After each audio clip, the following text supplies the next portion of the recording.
Now, before I get into what I'm about to get into, I just want to make sure that each and every one of you guys hit that like or dislike button. Don't forget to put some Duke, Coach K, full court pressure on that sub button if you're new to the channel. And be sure to ring that noti bell so you can be notified via email each and every time your boy, E Thriller, aka Ham Rothstein, aka the Black Picasso, because I paint these pictures so vividly with my words on the sport of basketball this morning whenever I feel like it.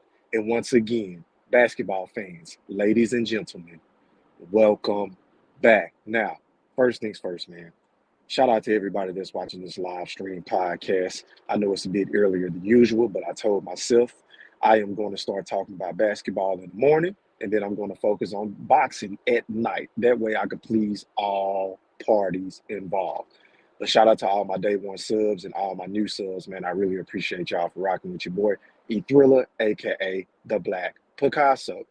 But I'm up early in the morning with it on my way to the gym. I'm in the car, so if I don't sound crispy like I normally do, you already know why. My Wi-Fi might be a little spotty at the moment. But having said all of that, yesterday was the NBA trading deadline, right? And a lot of things went down. And I was trying to tell people a long time ago that James Harden wanted out of Brooklyn. For what reasons, I don't know. Maybe it had something to do with the whole Kyrie Irving thing, not buying into the team aspect, not getting the quote unquote C19 shot. Maybe something else happened behind the scenes. That's the only thing that I can rationalize to try to make this make sense, because James Harden is the same guy that forced his way out of Houston. He forced his way out of Houston, right? He wanted to go play alongside of Kevin Durant. He wanted to go play alongside of Kyrie Irving. He wanted to go play for Steve Nash. So I'm sitting up here early in the morning scratching my head trying to figure out what in the hell happened. Like, what went wrong? What went wrong? Because it makes absolutely no sense for James Harden to want his way out of Brooklyn, the very place that he elected. Basically, he forced his way into because he went into camp out of shape the season before last with the Houston Rockets, saying that he wanted to be traded. So this is a very bad look whenever it comes to James Harden, who is my guy. He was my guy, but I don't like how the man is moving right now. Because would you guys believe me if I were to tell you that the Brooklyn Nets, whenever the Big Three played together, they were 13 and 3. 13 and 3. 13 and 3. So why? I repeat, why on God's green earth would a James Harden force his way out of Brooklyn? This is the second time he's forced his way out of a fucking great situation. And I just don't understand it, because the man, let me give you a track record of James Harden, some of his resume. The man didn't want to play with Chris Paul.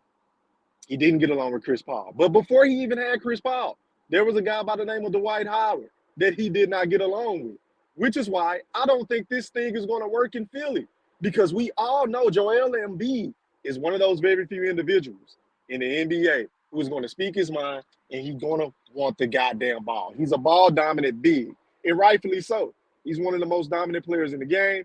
He's leading the NBA in scoring, right? But back to what I was saying. The man didn't get along with Dwight Howard. He didn't get along with Chris Paul.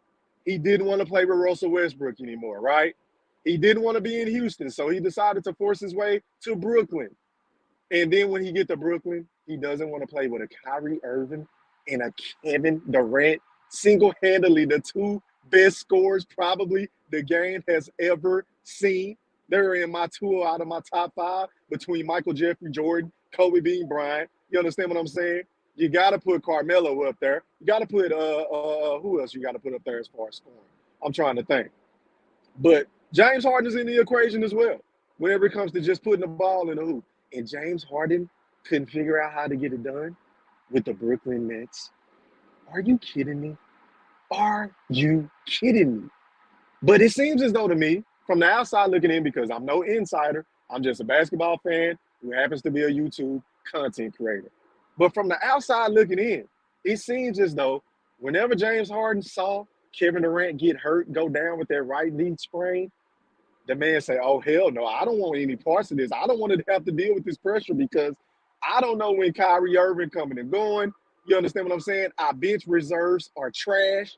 Joe Harris not playing right now. We're dealing with a lot of injuries. We're dealing with the NBA COVID protocol. So maybe, just maybe, he hit up Daryl Morey and like, hey man, are you guys willing to give me some sort of a, a big time contract moving forward? Because I did turn down a contract extension with the Brooklyn Nets. And shout out to my boy Mad Chad Sports in the building. I see you, salute. I appreciate you for tapping in this early, my guy.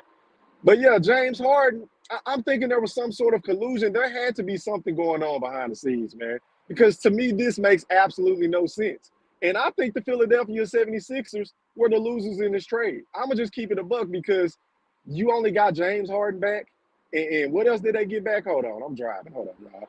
So they got James Harden, and then they only had to give up Ben Simmons, Seth Curry,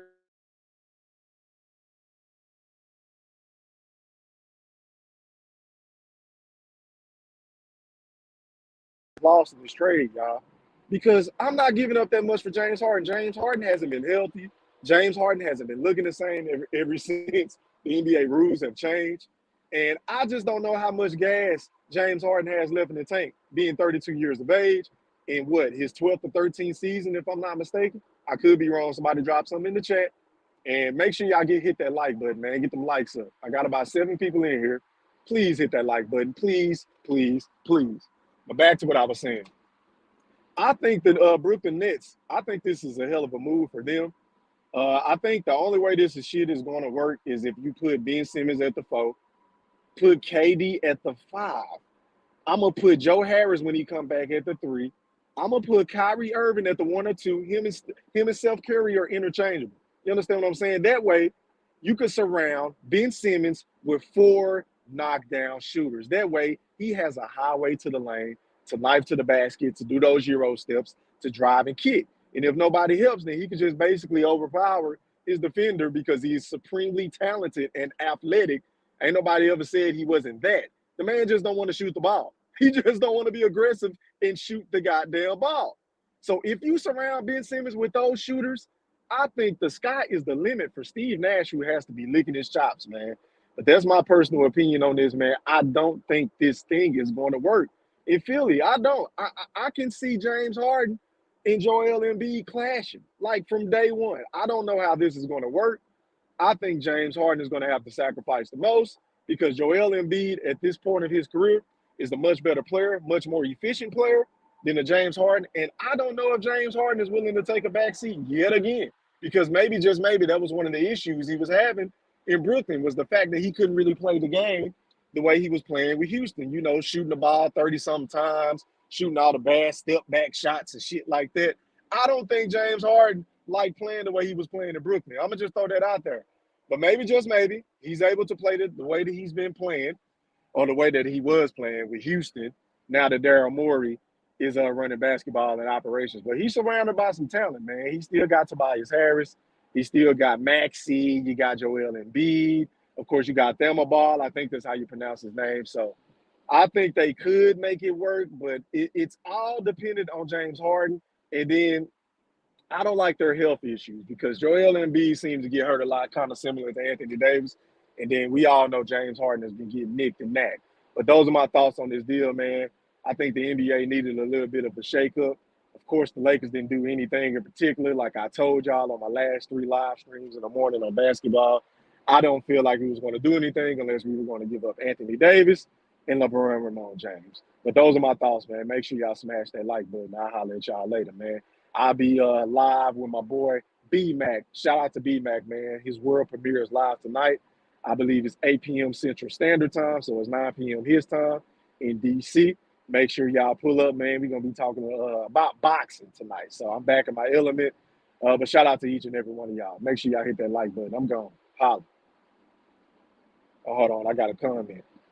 Shout out to my boy Bandel. He said, no, Joe Harris. No, Joe Harris is a bum. Totally disappeared in the playoffs last year.